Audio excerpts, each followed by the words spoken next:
But my pragmatic view of this subject is that we've now passed the point of no return. The situation as it now exists is that Russia has accepted that this war cannot be avoided, the Great War. It's a confrontation with the West. And the mobilization of troops in Russia is an indication as plain as daylight that Russia is now preparing for the Great War. And now Ukraine has announced very plainly and clearly, we are not prepared to negotiate until we defeat Russia on the battlefield. So we don't want to solve this problem peacefully. We want a military solution for the problem. That is Ukraine's position.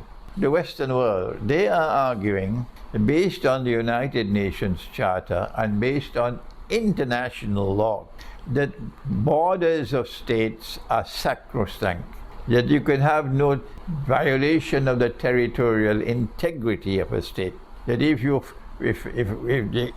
Russia has occupied parts of Ukraine, there can be no peaceful resolution of this war unless and until Russia withdraws her troops from Crimea and withdraws her troops from all those territories. Will Russia ever do that? Time for us now to take a look at the subject from the perspective of truth in the Quran.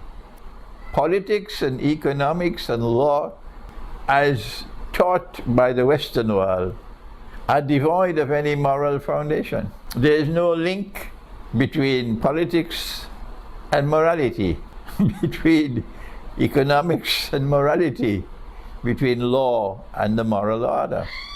There was a politician in Trinidad, whose name I will not mention, who famously declared, he says, politics has its own morality.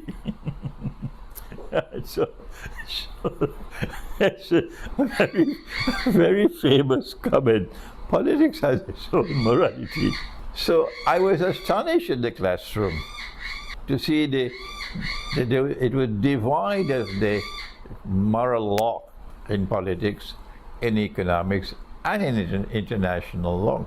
And so when they say the territorial frontiers are sacrosanct, that you cannot occupy any part of a nation's territory at all through warfare, there can be no resolution to the problem unless you withdraw. That if you have a government who is behaving badly, then the way to deal with it is the way that a rat behaves. You know, a rat operates in the dark. So they will send their operators and they'll operate in the dark, as they did in Iran in 1952, in so many other parts of the world. And they will overthrow the government. That's right. And then they'll recognize the new government very quickly. But the law with Allah is different, that you don't operate like a rat. You have to show integrity. You have to operate in accordance with the moral law. The law of nations must conform with the moral law.